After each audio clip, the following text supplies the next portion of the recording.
Et bonjour, c'est Sophie, j'espère que vous allez bien. Aujourd'hui, je vais vous parler du chakra du cœur. Alors, est-ce que vous vous sentez parfois bloqué émotionnellement? Est-ce que vous avez des difficultés dans vos relations? Eh bien, le chakra du cœur, c'est peut-être la clé pour ouvrir la porte à l'amour et à la guérison. Alors, comme je l'ai dit, je suis Sophie et je suis énergéticienne et j'accompagne les personnes vers du bien-être avec l'énergie. Donc aujourd'hui, je vais vous expliquer comment fonctionne le chakra du cœur et comment l'harmoniser de manière simple et fluide. Donc, ce chakra, il est où? Il est en fait au centre de la poitrine, au niveau du cœur. Comme son nom l'indique, c'est le chakra du cœur. Sa couleur, c'est le vert, c'est le symbole de la guérison, le vert, de l'amour et de l'harmonie. La fonction principale du chakra du cœur, c'est quoi? C'est contrôler nos émotions, notre capacité à donner et à recevoir de l'amour. Si on ne peut pas en donner si on n'en reçoit pas, si on n'en a pas reçu avant, ou si on ne s'en donne pas nous-mêmes. Voilà. Il nous aide à créer une connexion profonde avec les autres et il favorise la compassion. Quand il est équilibré, ce chakra, il nous permet de vivre dans l'amour inconditionnel et surtout en paix. On est calme à l'intérieur. Donc ça, c'est vraiment un chakra très très important. En plus, dans la position par rapport à tous les chakras, c'est celui qui est vraiment au centre. On en a trois inférieurs, donc le racine, le sacré et le plexus solaire. Et on en a trois au-dessus, la gorge, le troisième œil, la couronne. Et le cœur, il est vraiment au centre. Donc il a vraiment une position particulière en plus. Donc pour ça, il est vraiment très très important pour moi, ce chakra. Donc, pourquoi l'harmoniser et dans quel cas? Quand on sent qu'on a des relations difficiles, qu'on est fermé émotionnellement, on est coupé à nos émotions, quand on se sent seul, qu'on souffre d'isolement, ça c'est vraiment important de le travailler dans ces cas-là. Parce que quand on le travaille comme ça, on va avoir des bénéfices rapides, on va sentir de l'amour pour nous-mêmes, pour les autres. On va avoir une capacité plus grande à pardonner et à guérir émotionnellement. Quand je dis pardonner, c'est pardonner les autres, mais des fois, c'est aussi se pardonner à nous-mêmes. Euh, on va avoir des relations beaucoup plus harmonieuses, on va se sentir en connexion avec les gens qui nous entourent. Je veux dire une vraie connexion. On a ce sentiment d'unité, d'appartenir à quelque chose de plus grand que nous. Euh, quand je reviens un peu sur le pardon, c'est tellement important. En fait, quand tu parles, oui, il faut savoir se pardonner, pardonner aux autres, parce que on n'avance pas, en fait, quand on a son cœur qui est nourri par de la colère. On n'avance pas, on est même freiné, euh, on on n'est pas bien. Et quand on arrive à se libérer de tout ça, on se sent léger, en fait. Et le fait simplement de travailler ce chakra, des fois on peut le travailler tous les jours pendant une semaine. Ça va nous permettre d'être beaucoup plus calme, d'avoir l'esprit libre et le cœur léger. Et du coup, là, on va commencer à avancer. Et après, si on vraiment on a besoin d'un accompagnement, dans ce cas-là, on va contacter un thérapeute pour nous aider justement à faire face aux problèmes qu'il y a dans nos vies. Donc ça, c'est quand même quelque chose d'important. Mais déjà, le premier pas, c'est d'avoir des techniques simples comme respirer. J'aime beaucoup aussi les exercices de respiration. Donc, c'est très simple pour faire des respirations conscientes. On va placer ses mains, en fait, sur notre poitrine. On va respirer naturellement et on va visualiser ou imaginer une lumière verte, en fait, qui est dans notre cœur, qui va grossir, qui va prendre toute sa place.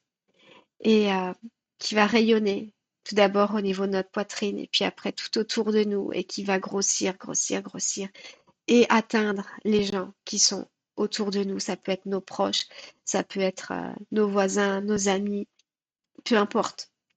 Mais voilà, c'est vraiment visualiser cette lumière qui part de nous et qui va toucher les gens.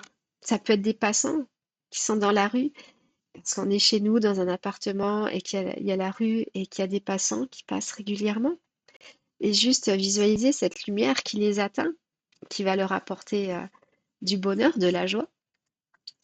Donc ça, c'est quelque chose de simple et qui est très efficace. Il y a la gratitude. J'aime beaucoup la gratitude.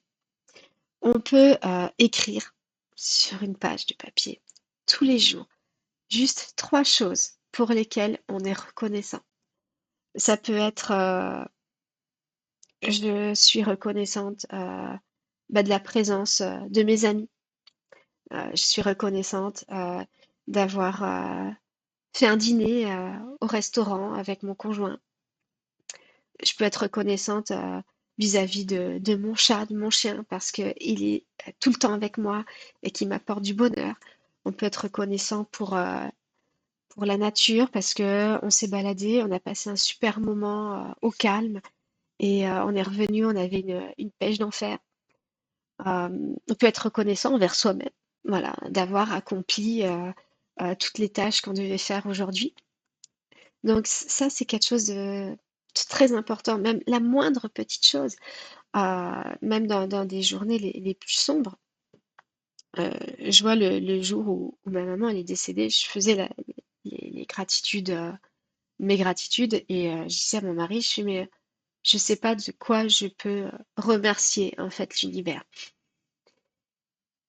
Et, euh, et il me répond, mais tu peux juste remercier d'être en vie. Et cette phrase, en fait, elle est restée. Et je dis là, je fais, ouais, t'as raison, je vais remercier. Alors ce jour-là, j'avais qu'une seule chose hein, pour remercier. Mais j'ai remercié en fait d'être en vie et d'être dans mon lit avec mon mari et mon chat. J'ai remercié que de ça. Mais je l'ai fait. J'avais cette gratitude. Alors, c'était très difficile, hein. Je vous dis ça, j'en ai encore les larmes aux yeux. Mais c'était vraiment très difficile pour moi parce que c'était un jour, bah, voilà, j'ai perdu ma mère, c'était compliqué. Mais je voulais vraiment faire ces gratitudes aussi parce que j'avais besoin de me connecter en fait à mon cœur à ce moment-là. Donc même dans les jours les plus sombres, on peut trouver quelque chose, même ne serait-ce qu'une chose, on peut le faire. Des fois c'est difficile, faut demander l'aide à quelqu'un. Moi j'avais demandé de l'aide à mon mari, mais voilà, c'est, je l'avais fait. Donc très important.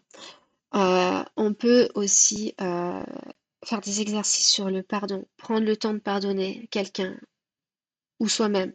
Voilà, se pardonner d'avoir de la colère. Dire bah voilà, je suis en colère, bah je me pardonne. Voilà, des petites choses très simples, ça va permettre d'alléger le cœur et de libérer en fait cette énergie qui est néfaste pour nous. Donc très très important. Euh, Forcément, il y a une pierre. Et cette pierre, pour moi, c'est le quartz rose. C'est la pierre de l'amour, de la guérison émotionnelle.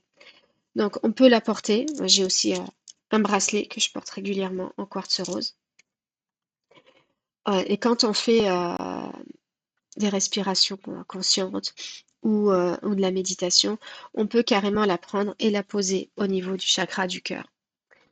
Et, euh, et juste la voir sur nous pendant qu'on fait de la respiration consciente ou de la méditation. Ça peut aider à libérer les énergies. Donc rappelez-vous, petit résumé pour conclure, euh, le chakra du cœur, c'est vraiment le pont entre notre énergie physique et notre énergie spirituelle. Rappelez-vous, il est entre les chakras inférieurs et supérieurs. Donc sa place est importante.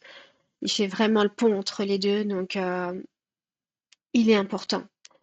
Euh, en l'harmonisant, on peut vivre beaucoup plus dans l'amour, dans la compassion, dans la paix. Si vous êtes en paix avec vous-même, les gens autour seront aussi beaucoup plus posés, beaucoup plus calmes. Ça va faire des relations plus saines, plus harmonieuses. Donc, ouvrir son cœur, pour moi, pour moi, bah, c'est s'ouvrir à la magie de la vie. Voilà, c'était le petit mot de la fin. Euh, Si vous avez d'autres techniques pour travailler votre chakra du cœur, eh bien, mettez-le en commentaire. Ça peut aider d'autres personnes. Ça peut m'aider moi aussi, parce que j'ai pas la science infuse. Donc voilà, il y a des techniques que je ne connais pas et si ça marche pour vous, bah, ça peut aider quelqu'un. Donc, on se revoit bientôt pour le chakra de la gorge, qui est le centre de la communication. Je n'en dis pas plus. Je vais vous faire plein de bisous. Pensez à nouveau à liker la vidéo, à partager la, abonnez-vous à la chaîne, bien entendu. Je vais vous souhaiter une merveilleuse journée, mais où que vous soyez dans le monde, en France, en Estonie, au Canada, peu importe. Passez une merveilleuse journée et je vous dis à très très vite. Allez, à bientôt.